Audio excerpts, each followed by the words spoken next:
Welcome, GOAT Format Duelists. It's that time of the year again where we talk about the best decks that have been defining the GOAT Format meta over the last 3 months.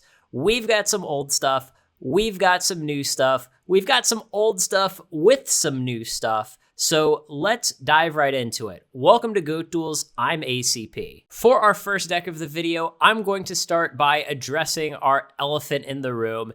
It is Warriors. Warriors have been on a tear throughout 2025 GOAT format.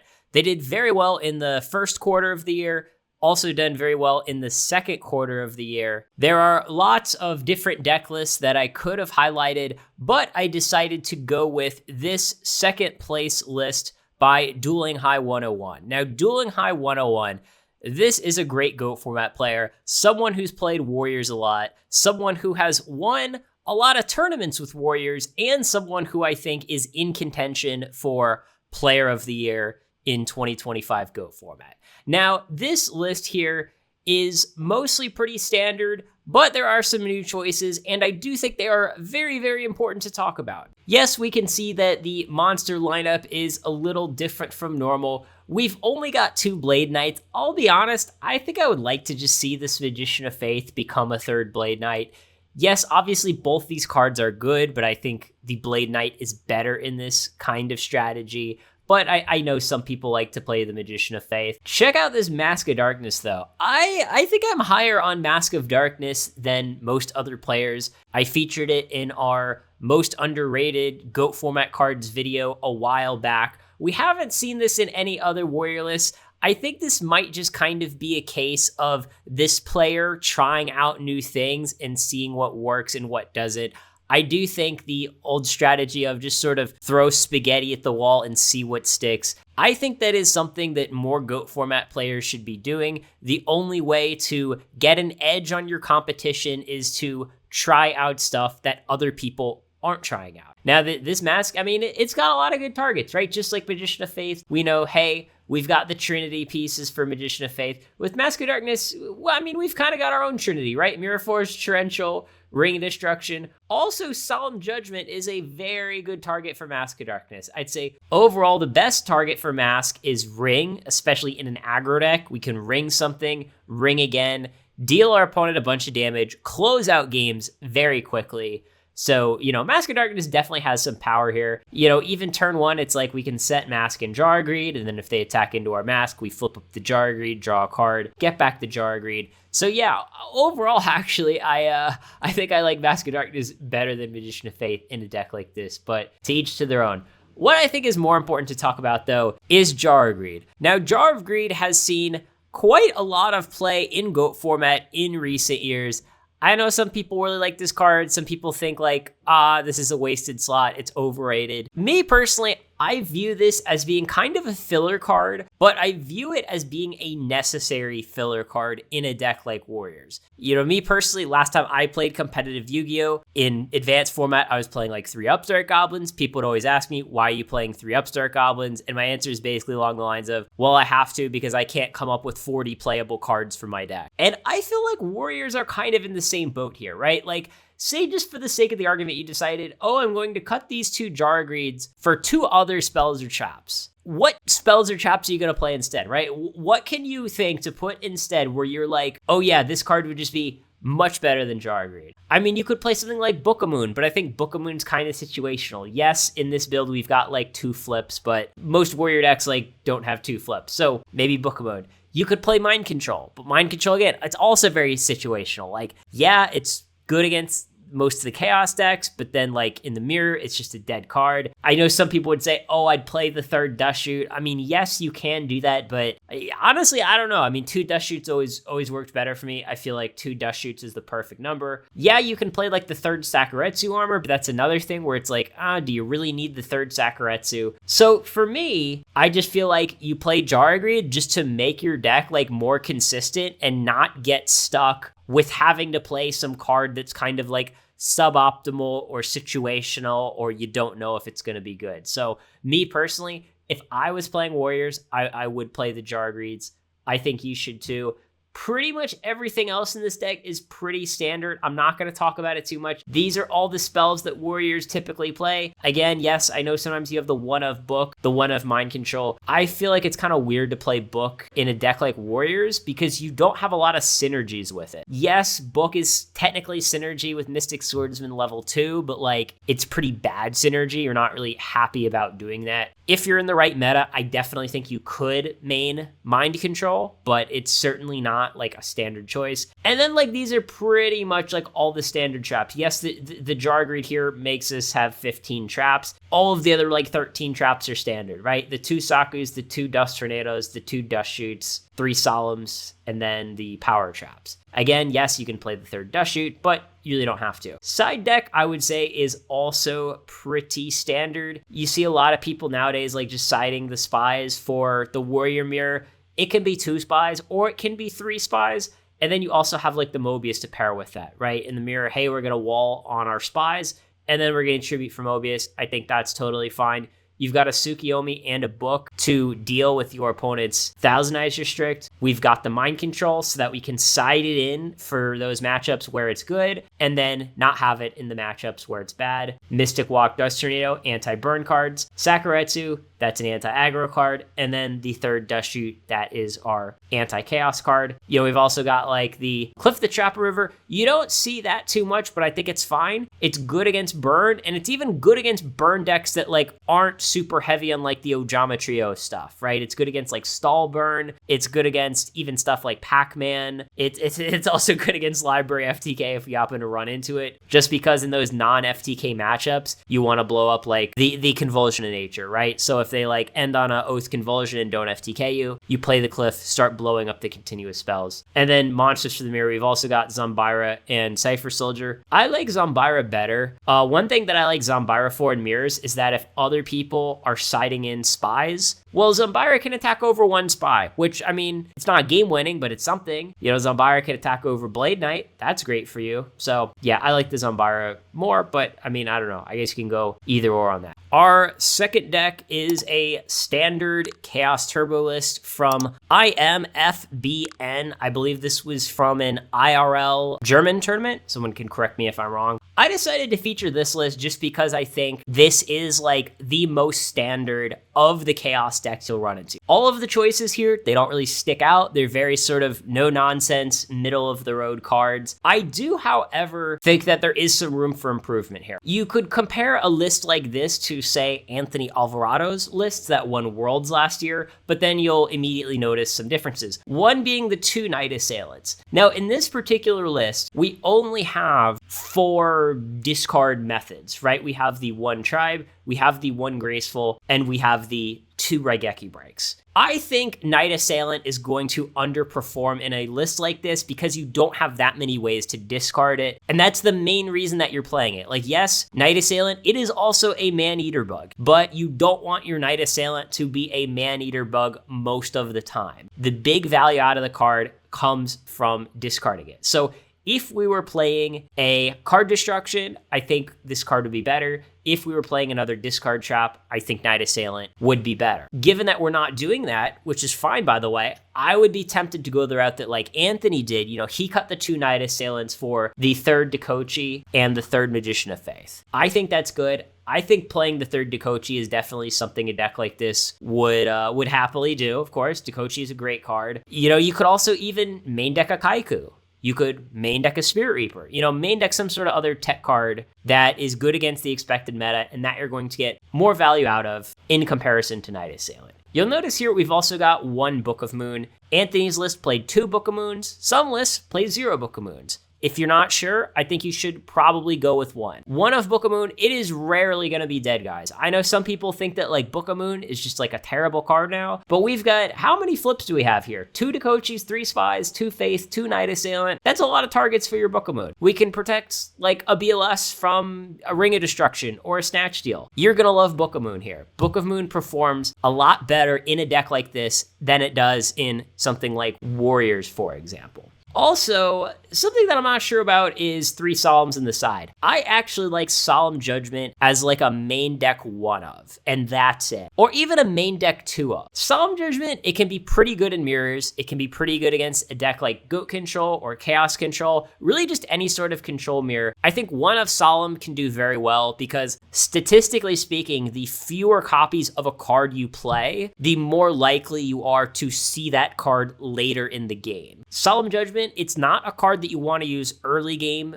at all. I mean, there's some matchups like combo decks where you're happy to see Solemn in the early game, but like 90% of the meta isn't combo. So Solemn Judgment, it's a card that you want to see late in the game. So with like these 3 Solemns in the side, I'm a little confused about like what matchups do we bring in all 3 of these Solemns for? Okay, like Reasoning Gate, Empty Jar, Library FTK. Is there anything else? Like in mirrors, I don't think you want all 3 Solemn. I think you want 2 Solemns, but I don't think you want all 3. So that's something that I'm curious about. And also, since this was like an IRL tournament, I believe the rounds would have been timed. So if anything, in a tournament with time, I would want to like main Solemn and then side it out when I'm going into time. I wouldn't want to like not have Solemn for game 1 and then be siding it in like with 10 minutes left going into the round. So I think Solemn is like great as kind of like a catch-all 1 of in the main. Don't think it's something that I would side, but you know, it's also still fine in the side. You know, 1 Mind Control in the side, I think you could like maybe go up to 2. We've also got like Kaiku for the mirror in addition to the Mind Control. I think that's fine. Although, as I said, I think you could even squeeze Kaiku into the main and then have some more room in the side. We've got like some generic Speller Trap removal for burn decks, got Mystic Walk also for burn decks.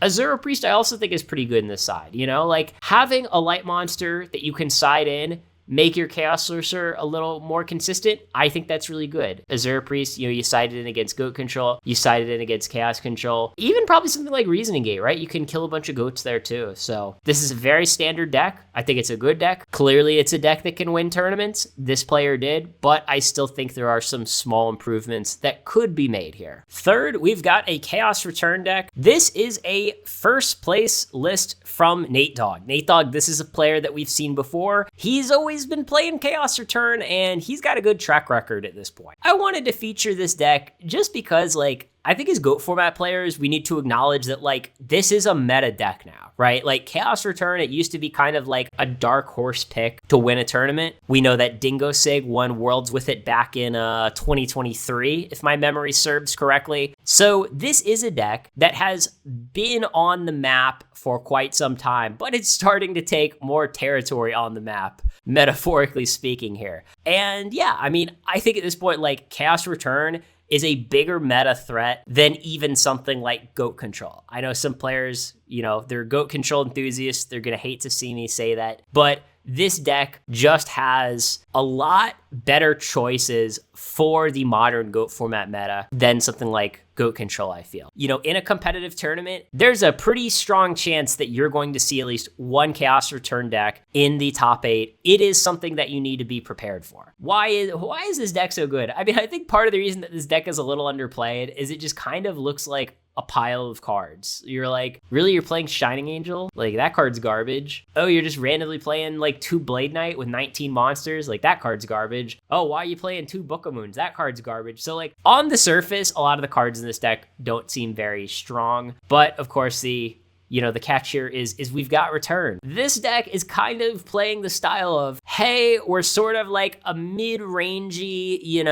deck that can be aggro or control. We're just trying to keep our head above water, make some 1-for-1 trades, maybe go +1 with Cyborg, maybe go +1 with Chaos Sorcerer, and then when you're not prepared for it, boom, return for game. The one staple that you have to play in the monster lineup, you got to play the 3 Dakochis and the 3 Spies. Why? Because we are taking advantage of the fact that everyone is playing Nobleman across out, and everyone's playing Dakochi and Spies. This deck effectively makes a large banish pile almost for free. And, I know some people say, oh my god, I hate Shining Angel. Who the hell is playing Shining Angel in 2025? But it works. Why does it work? Well, part of the reason why is that it just offers reliable tribute fodder for Cyborg, right? Someone attacks over your angel, you get another angel, you tribute for Cyborg. Very clean, simple interaction, but it is kind of the bread and butter of this deck. In order to secure that tribute fodder, yes, of course, we have Spies, but as I said, those often end up banished from crossout. So we also need the Shining Angels.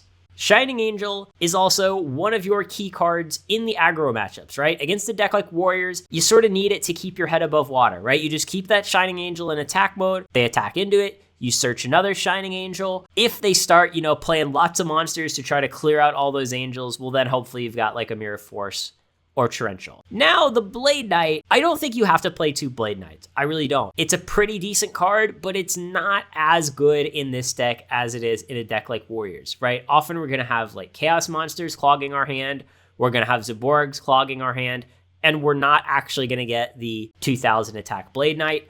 But hey, it is a light monster. It does run over stuff like Dakochi or Magician of Faith. You have seen people cut a Blade Knight for something like Ninja Grandmaster. Sometimes even just cut 2 Blade Knights for 2 Ninja Grandmasters.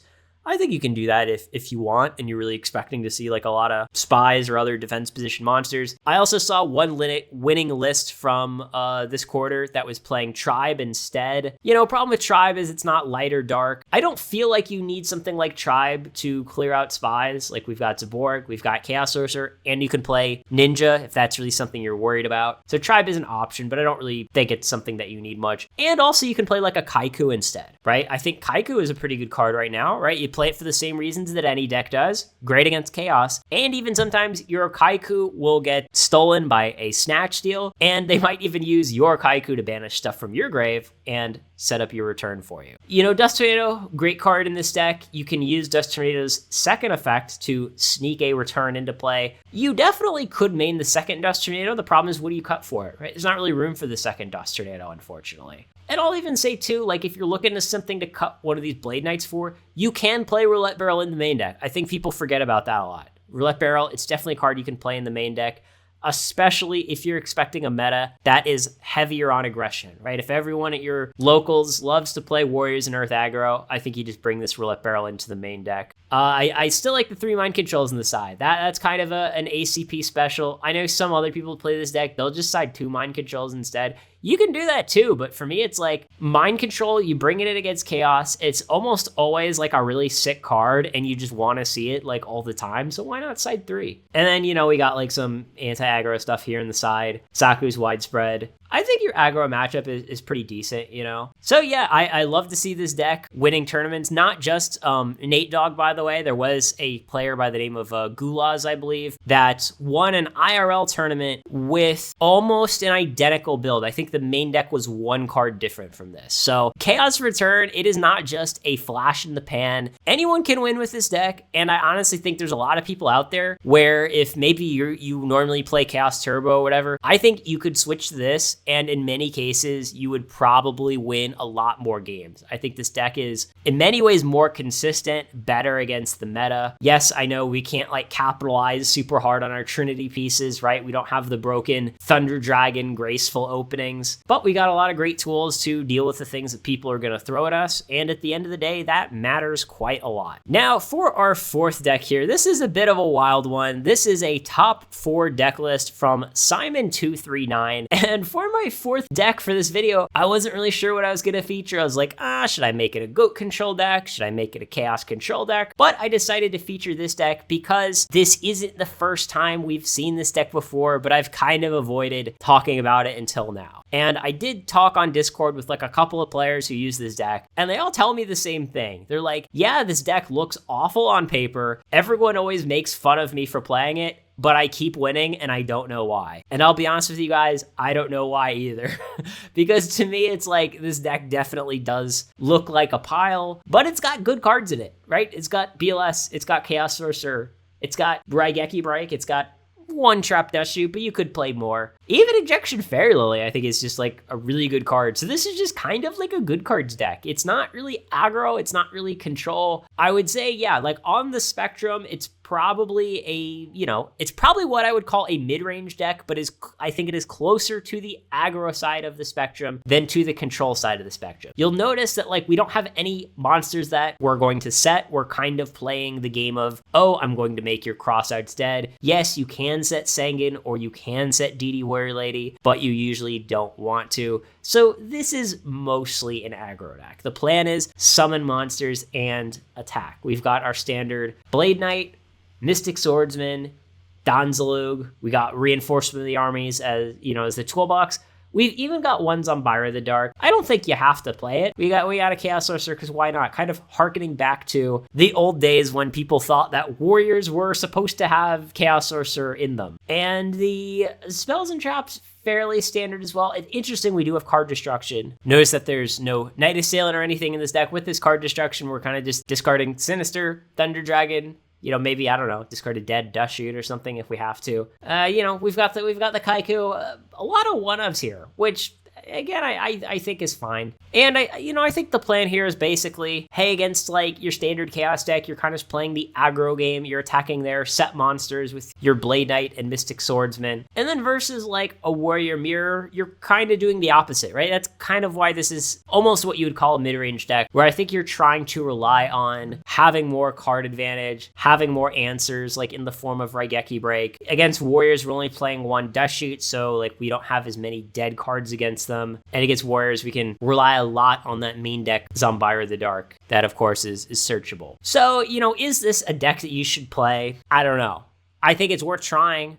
I should probably try it. I think it looks awful, but I still think I should try it, right? Because maybe it's not. Maybe there's something that I'm missing here. Me personally, it's like I'm more of a, hey, I want to dedicate myself to one strategy kind of guy. I don't like to play decks that are all over the place. Even something like Go Control is a little too all over the place for me. It's kind of trying to do everything. But again, it's like I've talked to these players and they just keep telling me that it works. They're like, well, I keep winning. Why should I stop playing this deck? I keep winning. I'm playing War League and I've got like a 90% win rate. And I'm like, okay, well, if it works, it works. Side deck, again, also pretty standard. I mean, all four of the side decks that we've looked at today didn't have anything that spicy. You do have Berserk Gorilla here, which I think is interesting, because again, we are kind of like an aggro deck here. So I'm wondering, like, when does this Berserk Gorilla come in? Like, does this come in for mirrors? Does this come in for, like, control decks that don't play Gravekeeper Spy, maybe? Cypher Soldier, I think, is also, like, a decent choice. Note that we're playing, like, Sangan, so we've got one way to search it. You also got, like, Amazoness Archers. That's kind of like, oh, I contribute off some Ojama tokens. That's searchable by Reinforcing the Army. Nothing we haven't really seen before. We've also got the Dust Tornadoes and the Sakuretsu Armors in the side. Definitely something that we've seen before. Dust Shoot in the side for the Chaos decks. One in the main, one in the side. Usually see like two in the main, one in the side. So guys, let me know what you think, not only about this weird deck here, but also the other decks in this video too. Do you feel like Warriors are kind of pulling ahead as the best deck? Do you feel like Chaos Return is a mainstay in the meta? Or do you feel like Chaos Turbo, as people like to call it, is just OP